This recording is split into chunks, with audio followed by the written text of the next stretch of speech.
Israel பிரதமர் அலுவலகம் மீது ஏவுகணை தாக்குதல் நடத்தப்பட்டது. இது ஆட்சி மாற்றத்துக்கான போர் அல்ல, முடிவில்லாத போரும் அல்ல என்றார் அமெரிக்க பாதுகாப்புத்துறை அமைச்சர் beat ஹெக்ஸே. This is not endless. This is not a so-called regime change war. Iran தாக்கி F-15 சிதறியது என்றால் அது அந்த விமானத்தின் எதிர்கால வர்த்தகத்தை பாதிக்கும். அதனால் தான் தன் தரப்பில் உள்ள குவைத் தவறுதலாக சுட்டு விமானம் வீழ்ந்ததாக அமெரிக்கா விளக்கம் கொடுத்துக் கொண்டிருக்கிறதோ என்னவோ. 150க்கும் மேற்பட்ட கப்பல்கள் ஹோர்முஸ் நீரிணையை கடக்க முடியாமல் நடுக்கடலில் தத்தளிக்கின்றன. இந்தியாவில் விலை மாற்றமின்றி பெட்ரோல் டீசல் விற்பனை செய்யப்படும் என மத்திய அரசு வட்டாரங்கள் தெரிவித்தன. கோலஹலாஸ் டிவி யூடியூப் சேனல், இது வாய்மையின் எக்காலம். வணக்கம் நண்பர்களே. மத்திய கிழக்கில் போர் தீவிரமடைந்துள்ள நிலையில் இஸ்ரேல் பிரதமர் பெஞ்சமின் நெத்தன்யாகு அலுவலகம் மீது ஏவுகணைகளை வீசி தாக்குதல் நடத்தியது ஈரான். இது தொடர்பாக ஈரானின் புரட்சிகர காவல் படை அறிக்கை வெளியிட்டுள்ளது. அதில் என்ன கூறப்பட்டுள்ளது என்பதை பார்ப்போம். இஸ்ரேல் பிரதமர் அலுவலகம் மீது ஏவுகணை தாக்குதல் நடத்தப்பட்டது. பிரதமர் பெஞ்சமின் நெத்தன்யாகுவின் நிலை என்ன என்பது பற்றி தெரியவில்லை. இஸ்ரேல் விமானப்படை கமாண்டரை குறிவைத்தும் தாக்குதல்கள் நடத்தப்பட்டுள்ளன. மொத்தம் 10 தொகுதிகளாக பாலிஸ்டிக் ஏவுகணைகள் மூலம் இந்த தாக்குதல்கள் வெற்றிகரமாக மேற்கொள்ளப்பட்டன என்று அந்த ஈரான் அறிக்கை தெரிவிக்கிறது. இது தொடர்பாக இஸ்ரேலிடமிருந்து எந்த எதிர்வினையும் இல்லை. அதே நேரம் நெத்தன்யாகுவுக்கு எதுவும் நேரவில்லை என்பதை குறிக்கும் விதமாக தாக்குதலுக்கு உள்ளான பகுதியை நெத்தன்யாகுவே பார்வையிடுவது போன்ற புகைப்படங்கள் சமூக ஊடகங்களில் வலம் வந்தன. அந்த புகைப்படங்களின் உண்மைத்தன்மை உறுதிப்படுத்தப்படவில்லை. இதைத் தொடர்ந்து கூடுதல் படைகளை அனுப்ப அமெரிக்கா முடிவு செய்துள்ளது. இதனால் மத்திய கிழக்கில் தாக்குதல்கள் அதிகரித்துள்ளன. ஒரு புறம் ஈரான் தலைநகர் டெஹ்ரான் மற்றும் ராணுவ முக்கியத்துவம் வாய்ந்த இடங்களை அமெரிக்காவும் இஸ்ரேலும் குறிவைத்து தாக்கி வருகின்றன. ஈரான் தலைநகர் டெஹ்ரான் மட்டுமின்றி 131 நகரங்கள் மீது ஏவுகணைகள், ட்ரோன்கள் மூலம் தாக்குதல் நடத்தப்பட்டு வருகிறது. இதுவரை 550 பேர் உயிரிழந்துள்ளதாகவும் அவர்களில் பெரும்பாலானோர் அப்பாவி பொதுமக்கள் என்றும் செம்பிறை சங்கம் அறிவித்திருக்கிறது. இது தவிர ஈரான் ஏவுகணை தளங்கள், கடற்படை தளங்களை குறிவைத்தும் அமெரிக்கா, இஸ்ரேல் தாக்குதல் நடத்தி உள்ளன. இதில் பல்வேறு போர் கப்பல்கள் மூழ்கடிக்கப்பட்டுள்ளதாக தெரிவிக்கப்பட்டுள்ளது. ஈரானின் பாலிஸ்டிக் ஏவுகணை தளம் மீது 2000 பவுண்ட் எடையுள்ள குண்டுகள் வீசப்பட்டன. 9 போர் கப்பல்கள் மூழ்கடிக்கப்பட்டன. ஈரான் கடற்படை தலைமையகம் சிதைக்கப்பட்டது என்று அமெரிக்க அதிபர் டொனால்ட் ட்ரம்ப் சமூக வலைதளத்தில் பதிவிட்டிருக்கிறார். ஈரானின் மிக முக்கிய அணுசக்தி மையமான நடான்ஸ் மீது அமெரிக்கா, இஸ்ரேல் வான்வழி தாக்குதல் நடத்தி இருப்பதாக சர்வதேச அணுசக்தி முகமைக்கான ஈரான் தூதர் ரசா நஜாபி குற்றம் சாட்டியுள்ளார். Again, they attacked Iran's peaceful, safeguarded nuclear facilities yesterday. வியன்னாவில் நடைபெற்ற சர்வதேச அணுசக்தி முகமையின் அவசர கூட்டத்தில் பேசிய அவர், ஈரானின் அமைதி வழி அணுசக்தி திட்டங்களை முடக்கும் நோக்கில் இந்த தாக்குதல் நடத்தப்பட்டுள்ளது என தெரிவித்தார். அவர் செய்தியாளர்களிடம் என்ன பேசினார் என்பதை பார்ப்போம். எங்களின் பாதுகாக்கப்பட்ட அணுசக்தி நிலையங்கள் மீது தாக்குதல் நடத்தப்பட்டுள்ளது. ஈரான் அணு ஆயுதங்களை தயாரிக்க முயல்வதாக அவர்கள் கூறுவது முற்றிலும் பொய். Their justification that Iran wants to develop nuclear weapons is simply a big lie. Lies, deception, and misrepresentation has always been a fundamental tool of the US foreign policy. தலைநகர் டெஹ்ரானில் இருந்து சுமார் 220 கிலோமீட்டர் தொலைவில் உள்ள நடான்ஸ் மையத்தின் மீது நடத்தப்பட்ட தாக்குதல் சர்வதேச விதிகளுக்கு புறம்பானது. இதை சர்வதேச அணுசக்தி முகமையின் உறுப்பு நாடுகள் அனைத்தும் ஒருமித்த குரலில் கண்டிக்க வேண்டும் என்றார். ஈரான் மீதான வான்வழி தாக்குதலை தீவிரப்படுத்தியுள்ள இஸ்ரேல் அந்த நாட்டின் தலைநகர் டெஹ்ரானில் உள்ள காந்தி மருத்துவமனையில் இலக்கு வைத்து ஞாயிற்றுக்கிழமை குண்டுவீச்சை நடத்தியது.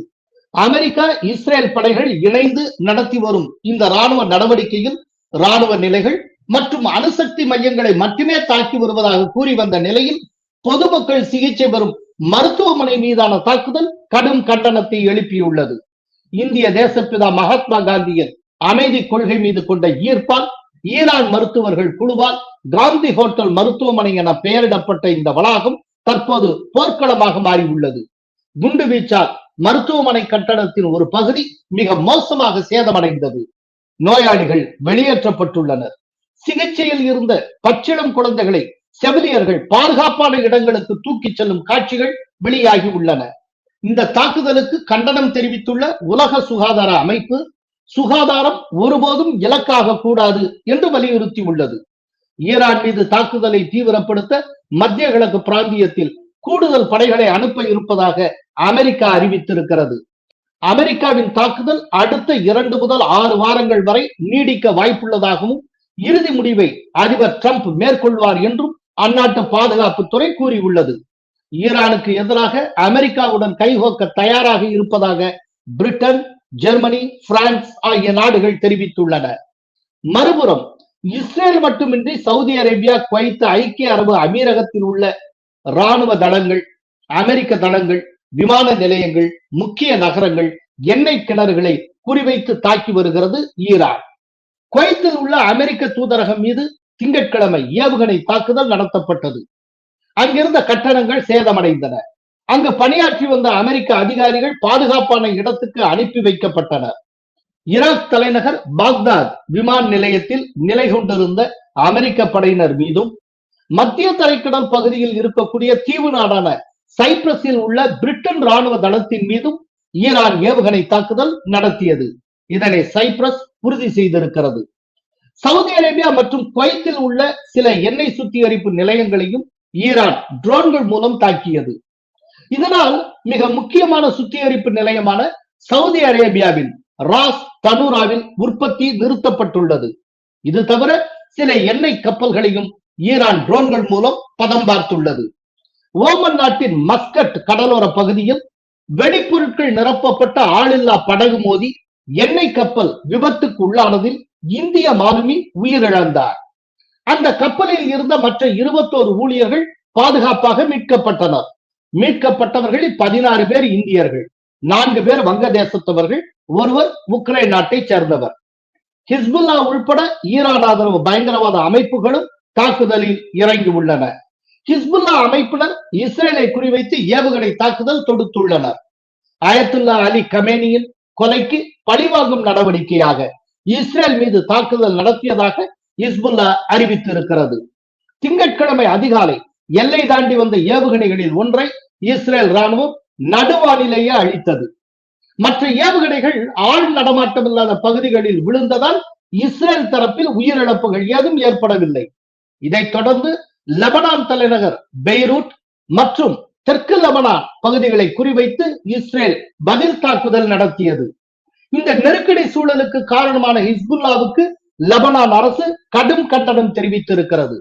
ஹிஸ்புல்லாவின் செயல்பாடுகள் அனைத்தும் சட்டவிரோதமானவை என்று விமர்சித்த லெபனான் பிரதமர் நவாப் சலாம் ஹிஸ்புல்லா தனது ஆயுதங்களை ஒப்படைக்க உத்தரவு பிறப்பித்திருக்கிறார்.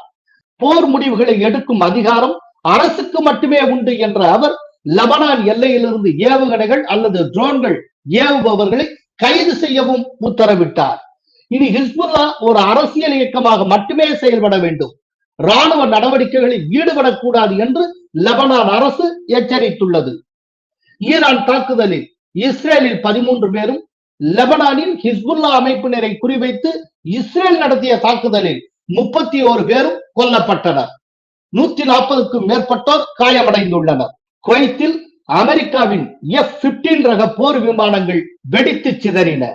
ஈரான் ஏவுகணை தாக்குதலால் அமெரிக்காவின் 3 F-15 ரக போர் விமானங்கள் சுட்டு வீழ்த்தப்பட்டிருக்கலாம் என முதலில் தகவல் வெளியானது. ஆனால் அந்த விமானங்களை குவைத் தவறுதலாக சுட்டு வீழ்த்தி விட்டதாக அமெரிக்கா உறுதிப்படுத்தியது. ஈரானுக்கு குவைத் பதிலடி கொடுத்த போது இந்த தவறு நிகழ்ந்துள்ளது. விமானத்தில் இருந்த 6 விமானிகளும் பத்திரமாக மீட்கப்பட்டு விட்டனர் என்றும் அமெரிக்கா கூறியுள்ளது.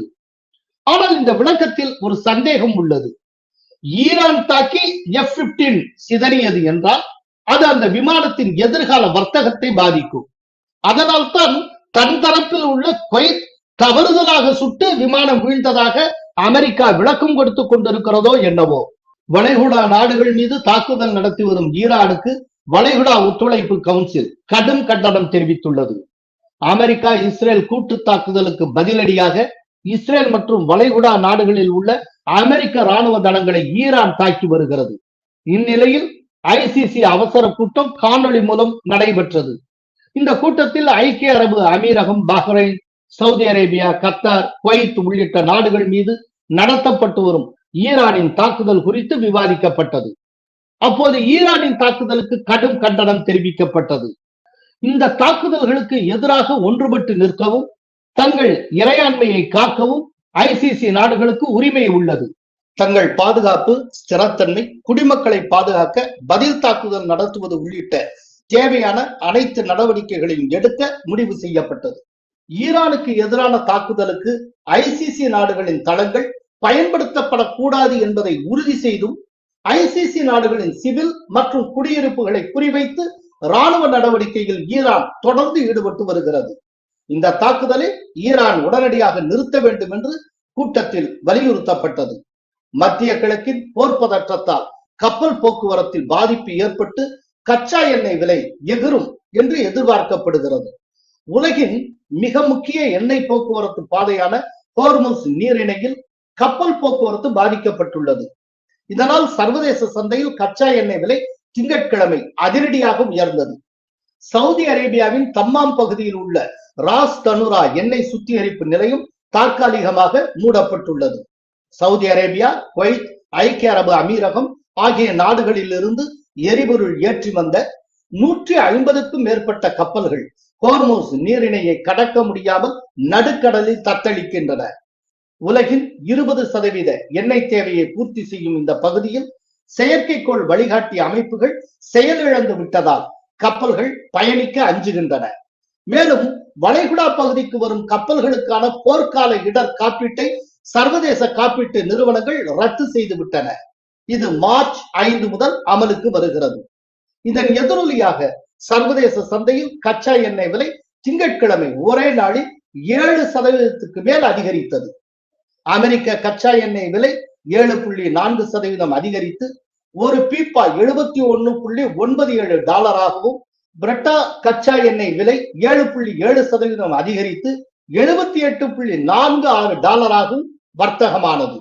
ஹோர்முஸ் நீரிணை நீண்ட காலம் மூடப்பட்டாலோ அல்லது வளைகுடா நாடுகளில் எண்ணெய் கிணறுகள் சேதமடைந்தாலோ பெட்ரோல், டீசல் விலை கட்டுக்கடங்காமல் உயர வாய்ப்புள்ளது. மோதல் விரைவில் முடிவுக்கு வந்தால் எண்ணெய் விலை மீண்டும் பழைய நிலைக்கு திரும்பும். உலகின் முன்னணி இயற்கை எரிவாயு உற்பத்தி நிறுவனமான கத்தார் எனர்ஜி தனது திரவ இயற்கை எரிவாயு உற்பத்தியை உடனடியாக நிறுத்துவதாக அறிவித்திருக்கிறது. இந்த திடீர் அறிவிப்பை தொடர்ந்து ஐரோப்பிய இயற்கை எரிவாயு சந்தையில் அதன் எதிர்கால விலை திங்கட்கிழமை ஒரே நாளில் 42.6% வரை உயர்ந்தது. உற்பத்தி மீண்டும் எப்போது தொடங்கும் என்பதும் தெரியவில்லை. சர்வதேச அளவில் கச்சா எண்ணெய் விலை 9% உயர்ந்து ஒரு பீப்பாய் $80 அதிகரித்துள்ள போதிலும் இந்தியாவில் விலை மாற்றமின்றி பெட்ரோல், டீசல் விற்பனை செய்யப்படும் என மத்திய அரசு வட்டாரங்கள் தெரிவித்தன. சர்வதேச கச்சா எண்ணெய் விலை அபரிமிதமாக உயர்ந்தால் மட்டுமே பெட்ரோல், டீசல் விலையேற்றம் குறித்து மத்திய அரசு பரிசீலிக்கும் என்று அந்த வட்டாரம் கூறியது. நாட்டுக்கு தேவையான கச்சா எண்ணெயில் 88% இந்தியா இறக்குமதி செய்து வருகிறது. இந்த சூழலில் ஹோர்முஸ் நீரிணையை மூடுவதாக ஈரான் அறிவித்துள்ளது. இதையடுத்து இந்தியாவுக்கான கச்சா எண்ணெய், பெட்ரோலியம், திரவமாக்கப்பட்ட பெட்ரோலிய வாயு விநியோகம் ஆகியன குறித்து அமைச்சக மற்றும் பொதுத்துறை நிறுவன உயர் அதிகாரிகளுடன் பெட்ரோலியத்துறை அமைச்சர் ஹர்தீப் சிங் புரி ஆலோசனை நடத்தினார். இதைத் தொடர்ந்து நாடு முழுவதும் பெட்ரோலிய பொருட்கள் தடையின்றி கிடைப்பதை உறுதி செய்ய மத்திய அரசு அனைத்து நடவடிக்கைகளும் மேற்கொண்டு வருவதாக அந்த அமைச்சகம் எக்ஸ் தள பதிவு மூலம் தெரிவித்துள்ளது. இதற்கு மத்தியில் CM-302 ரகத்தை சேர்ந்த ஒலியை விட வேகமாக செல்லக்கூடிய ஹைப்பர்சானிக் ஏவுகணைகளை ஈரானுக்கு சீனா விற்பனை செய்ய உள்ளது என்று வந்த தகவல்களை சீன வெளியுறவுத்துறை அமைச்சக செய்தி தொடர்பாளர் மாவோ நிங் திட்டவட்டமாக மறுத்திருக்கிறார். அதே நேரம் அமெரிக்க பாதுகாப்புத்துறை தலைமையகமான பென்டகனில் செய்தியாளர்களை சந்தித்த அமெரிக்க பாதுகாப்பு அமைச்சர் பீட் ஹெக்ஸே என்ன பேசினார் என்பதை பார்ப்போம். ஈரான் மீதான தாக்குதல் ஒரு தெளிவான இலக்கை கொண்டது. இது பல ஆண்டுகள் நீடிக்கும் போராக மாறாது. This is not Iraq. This is not endless. I was there for both. மத்திய கிழக்கில் நடந்த பழைய தவறுகளை ட்ரம்ப் செய்ய மாட்டார். We didn't start this war, but under President Trump, we are finishing it. ஈரானின் அணுசக்தி மையங்கள் ஏற்கனவே அழிக்கப்பட்டு விட்டன. அந்த நாடு பேச்சுவார்த்தைகளில் ஈடுபடாமல் காலத்தை கடத்தியதாலேயே இந்த தாக்குதல் தவிர்க்க முடியாததானது. வரலாற்றிலேயே மிக துல்லியமான வான்வழி தாக்குதல் இது. ராணுவ நடவடிக்கையின் முக்கிய நோக்கம் ஈரானின் அணு ஆயுத கனவை தகர்ப்பதாகும். The mission of Operation Epic Fury is laser focused. Destroy Iranian offensive missiles, destroy Iranian missile production, destroy their navy and other security infrastructure, and they will never have nuclear weapons. இப்போது உலகம் பாதுகாப்பாக இருக்கிறது. இது ஆட்சி மாற்றத்துக்கான போர் அல்ல, முடிவில்லாத போரும் அல்ல என்றார் அமெரிக்க பாதுகாப்புத்துறை அமைச்சர் beat ஹெக்ஸேத். This is not a so-called regime change war, but the regime sure did change, and the world is better off for it. முன்னதாக கமேனி கொல்லப்பட்டதை அறிவித்த ட்ரம்ப், ஈரான் மக்கள் தங்களுக்கான அரசை தாங்களே தேர்ந்தெடுத்துக் கொள்வதற்கான ஒரே வாய்ப்பு என்று கூறியிருந்தார். Finally, to the great proud people of Iran, when we are finished, take over your government. It will be yours to take. This will be probably your only chance for generations. அதே துணியில் நெத்தனியாகவும் பேசியிருந்தார். ஆனால் கலை யதார்த்தம் Trump நினைத்தது போல இல்லை. Khamenei கொல்லப்பட்டாலும் அவருக்கு இரங்கல் தெரிவிக்கும் விதமாக கூடிய கட்டுக்கடங்காத கூட்டம் மதவாத சர்வாதிகாரத்தையே ஈரான் மக்கள் விரும்புகிறார்கள் என்பதை உணர்த்தியது. அதனால்தான் அமெரிக்க பாதுகாப்புத்துறை அமைச்சர் இது ஆட்சி மாற்றத்துக்கான போர் அல்ல என்று இப்போது பல்டி அடிக்கிறார். இதனிடையே அமெரிக்காவுடன் பேச்சுவார்த்தை இல்லை என்று ஈரான் கூறியுள்ளது. இதனை ஈரானின் தலைமை பாதுகாப்பு அதிகாரி அலி லாட்ஜியான் எக்ஸ் பதிவு மூலம் தெரிவித்திருக்கிறார்.